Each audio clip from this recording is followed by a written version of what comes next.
Et bonjour à toi Hello, qui nous revient sur Déclic Acti. Donc le 10e épisode déjà, ça passe très très vite. dixième exactement. C'est un beau chiffre en Et plus. c'est un beau chiffre pour un beau sujet parce qu'aujourd'hui, Mhm, eh bien, on va parler évidemment de la nouvelle offre Salesforce, donc Marketing Growth Edition. Pourquoi faire, pour qui, à quoi ça sert. On c'est va en ça. parler. Et juste après, un petit tour vers un domaine qu'on n'a pas encore exploré, qui est le domaine de l'investissement, mais boosté à l'IA. Oui, forcément, sinon ça n'aurait pas d'intérêt, hein. Sinon, On n'est voilà, pas des hein. experts financiers, hein. S'il n'y a pas d'IA quelque part ou de CRM de l'autre, on va pas s'emballer, quoi. Du coup, Allons-y. premier sujet, Marketing Cloud Growth Edition. Quel J'espère que accent, mon mais quel accent est bon. accent. Voilà, je l'ai travaillé, j'ai beaucoup répété. Et ce n'est pas, on va dire, une offre qui va phagocyter Marketing Cloud tel qu'on le connaît à l'heure actuelle. On va dire que ça s'adresse dans un premier temps, et tu m'arrêtes si je me trompe, hein, parce que tu t'es renseigné plus que moi sur le sujet, aux petites entreprises, voire aux Bien sûr, startups. oui. Et l'idée, à travers Marketing Cloud Growth Edition, c'est de se concentrer sur le corps modèle de Salesforce, sur les leads, enfin sur le corps modèle, pas seulement sur Sales Cloud et sur Service Cloud principalement. Donc sur les objets respectifs, du coup lead, account, contact et case. Et l'idée, c'est de procéder, enfin de permettre en tout cas à ces petites sociétés, à ces petites boîtes qui adopteraient cette nouvelle offre de Marketing Cloud Growth Edition, de pouvoir développer davantage leurs performances dans la gestion de leurs leads, dans la gestion de leurs comptes et contacts, à travers des campagnes marketing qui seraient facilitées à travers cette offre-là. Donc, concrètement, de quelles fonctionnalités on parle sur ce sujet-là? Alors, j'avais vu quelques éléments intéressants. Il y a l'analyse des performances dans un premier temps. Donc la solution offre des outils pour mesurer les performances marketing en temps réel, notamment par rapport à la conversion de lead en de lead en opportunité potentiellement. L'automatisation du marketing. Alors là, c'est cet aspect-là, automatisation du marketing, qui me semble encore pas très clair. Les seuls éléments que j'ai sont pas très parlants. Des fonctionnalités d'automatisation sont incluses pour faciliter les campagnes marketing. Donc, ça Ouais, va sortir aux ouais. États-Unis bientôt, je crois d'ici la fin du mois. En Europe, concrètement, on aura l'opportunité d'utiliser ça en Europe à la fin de l'année, je crois. Mais voilà, automatisation de marketing, c'est ce qui revient régulièrement, c'est ce qui est mis en avant. Et concrètement, on n'a pas d'exemple ou de démo à présenter sur le sujet. Je ne sais pas si toi, de ton côté, tu as plus d'éléments. Bah non, j'aurais pas de démo, bien sûr. Mais ouais, non, en fait, ils mettent beaucoup ça en avant, à mon sens. Enfin, c'est vraiment une combinaison de plusieurs petits outils qu'ils ont rassemblés pour les petites entreprises. Donc, apparemment, le chiffre annoncé, c'est de 0 à 200 employés. Donc, 200 employés, on est quand même dans une belle petite entreprise, il faut dire. Mhm. Et donc, ça combinerait, donc évidemment, l'aspect marketing, mais aussi donc, avec Data Cloud et Einstein One. Donc, ça doit être ça, les aspects Ouais. sûrement, peut-être, analyse de performance, ça passera par ça. Concrètement, ça va permettre de mieux segmenter finalement des données parce que l'approche de Data Cloud, c'est vraiment de fournir une vue 360 degrés de tout le cycle de vie Voilà. d'un client, de son état de prospect à l'état de client fidèle, entre guillemets, ou fidélisé. Ouais, mais pas que, attention, parce que là, Pas que, effectivement, pas que. c'est Mais le cycle de vie, mais surtout les réunir les informations qu'on a dans tout ton SI, au même endroit. voilà, donc au-delà de Ouais, Salesforce, en un seul ouais, et même endroit. ouais. Oui, bien sûr. Mhm. Et l'idée, justement, c'est de pouvoir utiliser cet aspect-là de Data Cloud à travers Marketing Cloud Growth Edition pour permettre aux petites boîtes aussi de pouvoir optimiser leurs données et de pouvoir prendre des décisions plus facilement donc, grâce à ce gain de temps que leur accorderait ces nouvelles fonctionnalités, Assez stabilité, quoi. curieux, ouais, effectivement, parce que là, oui, il y a plusieurs points, parce que Data Cloud, le truc assez cool, donc à voir si on a bien compris les choses. Data Cloud serait donc inclus, et alors, ça prendrait pas l'espace dans Salesforce même. Dire qu'en fait, tu vas réunir toutes les informations de tes clients en un seul point, donc dans Data Cloud Salesforce, mais ça ne sera pas des copies. Tu ne vas pas copier les données. Donc, tu vas avoir une visibilité de ces informations-là au même endroit. Donc, en fait, tu ne vas pas, entre guillemets, polluer ta base ou alors augmenter tes coûts de stockage, ce qui pourrait être assez peut-être problématique pour les petites boîtes, justement. Avoir beaucoup d'informations dans Salesforce, ça coûte cher et ça peut être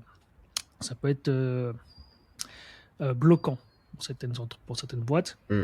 Non, c'est vrai que cette offre-là, assez concentrée, assez segmentée, pourrait être intéressante pour les petites boîtes. Maintenant, reste à savoir combien ça coûte. Et là non plus, j'ai pas d'infos. Faudrait voir Alors, concrètement au niveau budget si ouais, ça peut, si ça s'adresse raisonnablement aussi aux petites entreprises. bah, j'ai cru voir que bah, c'est un contrat à l'année. Contrairement à d'autres offres où tu payes par mois, par utilisateur, là, ça serait quelque chose à l'année. J'avais vu un chiffre, d'ailleurs, j'ai plus le chiffre en tête, mais j'avais vu un chiffre en fait.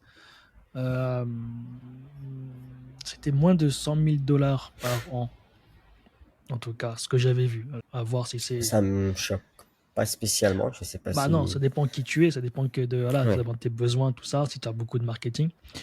En tout cas, bah, c'est un bon positionnement pour les petites, moyennes entreprises.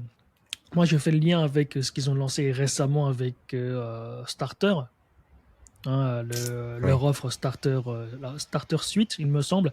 C'est qui est pareil, hein, ils se concentrent vraiment sur l'aspect basique du CRM, mais avec quelques limitations. Donc en fait, ils ont réuni pas mal d'offres que Salesforce fait sur le corps de Salesforce, mais avec quelques limitations. Donc, par exemple, de mémoire, tu peux envoyer jusqu'à 2000 marketing email par mois, Mhm. pas plus.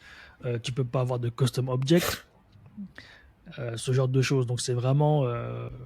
Donc avec ça, peut-être que j'ai envie de dire, peut-être que Marketing Growth Edition viendrait compléter l'offre Starter pour avoir justement l'aspect CRM avec Starter et l'aspect Marketing Automation et analyse des performances, donc vraiment très très marketing, avec ton Marketing Growth Edition.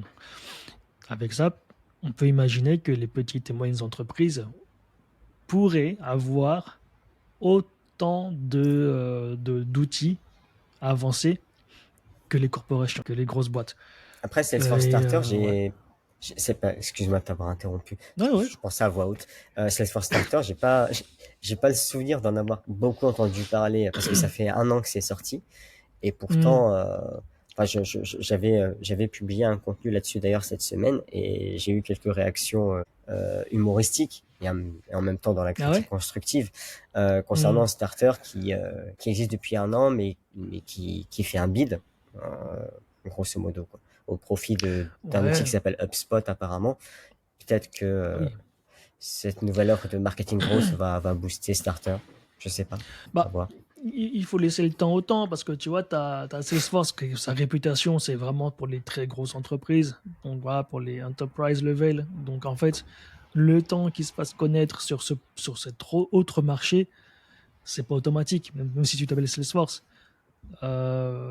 Surtout dans ce domaine-là. Starter, en plus, c'est voilà, c'est 25 euros, 25 dollars par mois par user, il me semble. C'est ça. Donc, c'est un autre truc. Et puis Hotspot, qui est là depuis aussi très longtemps, mais qui est bah, le concurrent direct de Salesforce pour cette cible-là, parce que niveau pricing, c'est un autre monde. C'est un autre monde que Salesforce. C'est-à-dire, ils sont plus agressifs Ah bah oui, dans le sens. c'est moins cher, c'est moins cher. Ouais. En tout cas, c'est moins comparé à Starter, je sais pas, mais en tout cas, effectivement, bah, comparé au modèle financier de Salesforce, il n'y a rien qui est au-dessus. Donc voilà. Donc à voir, il Ok. faut laisser le temps. Et puis de toute façon, est-ce que ça fait un bid parce on n'entend pas parler. Ou alors c'est parce que ils font des ventes, mais quand c'est des petites entreprises, les clients, et ben, au final, ils ont pas autant de visibilité qu'un AXA, par exemple. Quand AXA a Salesforce ou des pas des Salesforce, dans le domaine, on en entend parler. Mhm. Alors que la petite chaîne de fleuristes locale, au final, même s'ils sont Salesforce, personne n'en parle. Pourquoi faire? Non, c'est pas faux. C'est pas faux. Qui sait? Alors, en fait, c'est juste qu'on n'a pas suffisamment de témoignages, mais peut-être que ça convient à pas Peut-être, mal de petites entreprises. peut-être. Ok. Bah écoute, ben, on verra ce que donne Marketing Cloud Growth hein, dans Ouais. quelques semaines, déjà pour les États-Unis, comment ça se présente. Ce sera plus concret. Hmm. Et bah, on va passer sans transition au sujet suivant. consacré Allez, à Revolut, transition. qui lance un nouvel outil dans son application dédiée à l'intelligence artificielle. C'est le mot un peu fourre-tout. Et l'idée, justement, c'est que Revolut va permettre à ses utilisateurs, donc essentiellement des particuliers, de faciliter ses décisions en termes d'investissement via un robot qui s'appelle Robot Advisor. Et je cite les avantages. Donc, les frais de Robot Advisor sont inférieurs à ceux des conseillers financiers traditionnels. Mais bon, on s'adresse pas à des traders, hein, on s'adresse à des particuliers, donc heureusement. Côté pratique, accessibilité en ligne, souvent via des applications en ligne, dont Revolut, ok. Personnalisation, ces outils utilisent des algorithmes pour créer des portefeuilles d'investissement adaptés aux objectifs financiers et à la tolérance au risque de chaque utilisateur. Donc, est-ce que toi, déjà, quand tu entends ça, Sébastien, toi qui, je dis pas que t'es un investisseur forcené, mais en tout cas, t'as un peu les mains dedans, est-ce que c'est quelque chose qui est susceptible de t'intéresser? Ça dépend. Ça dépend. Il faut voir comment ça marche au quotidien. C'est-à-dire quoi? Est-ce que il te pose des. Parce qu'en fait, normalement, quand tu crées un profil d'investisseur dans les banques, tu remplis un questionnaire. Et avec ce questionnaire, les banques estiment ta tolérance au risque. Et en fonction de ça, si tu choisis par exemple quelque chose d'autopiloté, bah, c'est ton conseiller ou je sais pas qui va placer les billes pour toi. Mais Oui. sinon, si tu fais ton propre travail, avant, tu choisis toi-même où est-ce que tu mets tes billets. Là, il faut voir comment ça se passe parce qu'en gros, est-ce qu'il fait l'investissement pour toi ou alors il te conseille des fonds? Je pense que c'est le premier point parce Ouais. que un autre avantage que j'ai pas encore cité, c'est Ah, l'automatisation. Et ouais. apparemment, c'est Robot Advisor sur Revolut rééquilibre les portefeuilles pour maintenir la conformité aux objectifs financiers. Donc, D'accord. rééquilibre automatique. Parce que je Donc, vois il un n'y a pas parallèle à faire d'intervention humaine, avec. hein. Ouais, d'accord. Ouais, bon. Ça existe déjà en fait ce genre de choses, mais qui sont pas forcément à l'IA. Donc tu as des gens derrière qui sont justement chargés de surveiller les cours et de rééquilibrer le cas échéant. Bah écoute, je sais pas si on pourrait faire confiance à ça. Ouais. Après, de toute façon, les investissements, il y en a qui disent que voilà, il y a plusieurs manières de voir les choses. Donc, il y a deux principales approches, mais une des approches qui est l'approche technique. Et donc, en fait, tu lis juste des indicateurs. Et là, bon, bah, une IA pourrait être apte à faire ça. C'est juste de la programmation, c'est de la Mhm. programmatique. Voilà, si tel indicateur on va atteindre telle valeur. Et le risque peut-être, ce serait que justement, ça devienne que technique et non pas une analyse fondamentale sur le fonds que tu investis. Ouais. Bon, après, parce que des fois, tu investis dans des choses parce que tu le sens, parce que tu sais que c'est bon, que ça va durer dans le temps. Même si les chiffres actuels ne sont pas bons, ça va marcher. Aussi, le Peut-être. fait que le dernier élément là que je viens de voir, c'est que donc le robot advisor de Revolut offre des conseils personnalisés euh, en fonction des fluctuations du marché. Que ce soit, à la limite, je peux comprendre qu'on soit plus rassuré euh, à l'idée que ce soit des humains, des experts en la matière qui fournissent ces conseils ou qui poussent, on va dire, un rééquilibrage des portefeuilles en fonction des objectifs, plutôt que de laisser ça à un robot, entre guillemets, même dans lequel on a injecté des, des éléments, on va dire, qui permettent de faciliter les choses et de se passer finalement de l'homme. Je pense que la transition ne sera pas faite du jour au lendemain, à t'entendre. Euh, ça non, non, parce que de toute façon, voilà, moi, j'ai pas forcément. En tout cas, on approche du temps limite, mais je suis pas forcément fan de ça non plus, de laisser aussi quelqu'un d'autre toucher, parce qu'au final, tout le monde a un intérêt dans l'histoire. Et voilà, les intérêts à la personne dont tu confies ton portefeuille n'a pas forcément les mêmes intérêts que toi. Après, voilà, par exemple, si tu investis dans les choses communes, par exemple via ta banque, on sait tous que voilà, ton banquier n'a pas les mêmes intérêts que les tiens. Ouais. Bien sûr, si tu perds tout, eh ben, il perd tout aussi. Mais par contre, entre les deux, voilà, il faut qu'il prenne son billet aussi. Forcément. Donc, voilà, donc après, chacun est libre de faire ça. Si c'est de l'IA, bon, tu connais la maison, c'est intéressant, c'est à C'est ça. tester. Mais après, voilà, avec parcimonie, je pense, pour l'instant. Exact. Bah, ce sera le mot de la fin. Merci beaucoup, Sébastien. Parcimonie. Allez, bonne journée. Bye. À toutes. À bientôt. Parcimonie.